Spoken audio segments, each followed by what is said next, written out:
ভারপ্রাপ্ত secretary general জনাব ATM Azharul ইসলামের আপিল মামলার শুনানি আজকে শেষ হলো।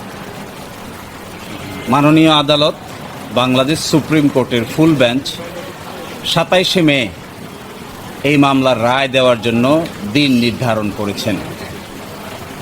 আমরা আমাদের সাবমিশনে যেটা বলেছি যে জনাব এটিএম আজহারুল ইসলাম সহ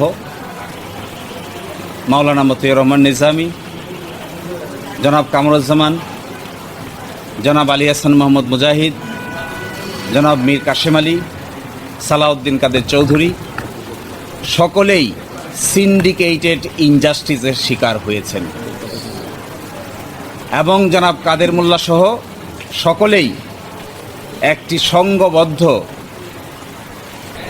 অন্যায় অবিচারের শিকার হয়েছেন।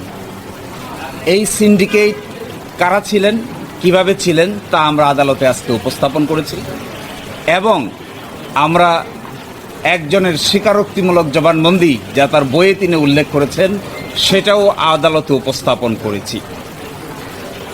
আমরা মনে করি এই রায়ের মাধ্যমে যদি আমাদের আপিলের ডিভিশন জনাব এটিএম আজহারুল ইসলাম সাহেবকে বেকসুর খালাস প্রদান করেন তাহলে জুডিশিয়াল কিলিংয়ের যে নমুনা এই দেশে প্রতিষ্ঠিত হয়েছিল এই কলঙ্ক থেকে আমাদের বিচার বিভাগ আংশিক হলেও মুক্ত হবেন এবং আমরা এক্সপেক্ট করি আমাদের দেশের সর্বোচ্চ আদালত আপিল বিভাগের পূর্ণাঙ্গ বেঞ্চ জনাব এটিএম আজহারুল ইসলাম সাহেবকে বেকসুর খালাস প্রদান করবেন ইনশাআল্লাহ। আমরা এটাও মনে করি যে নজিরবিহীন নির্যাতন এবং নিপীড়নের মধ্য দিয়ে বাংলাদেশ জামায়াতে ইসলামী পার করেছে, এই রায়ের মধ্য দিয়ে সকলের মধ্যেই নতুন করে প্রাণ সঞ্চার হবে এবং এইভাবে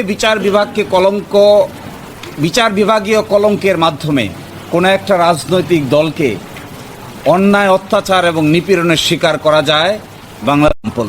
কিন্তু যারা এই নির্যাতন নিপীড়ন করেছেন, হত্যা করেছেন, ফাঁসি দিয়েছেন, এনফোর্স ডিসঅ্যাপিয়ার করেছেন, আয়নাগর বানিয়েছেন, শেষ পর্যন্ত তাদের শেষ রক্ষা হয় নাই।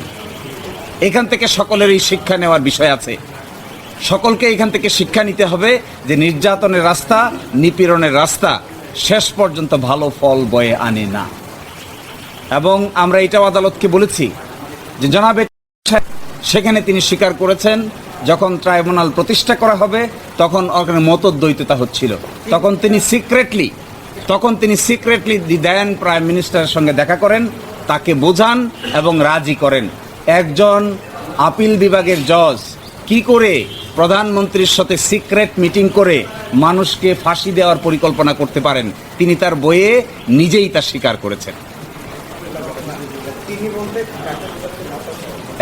জনাব এসকে সিনহা সাবেক প্রধান বিচারপতি, তার আগে তিনি ছিলেন আপিল বিভাগের বিচারপতি।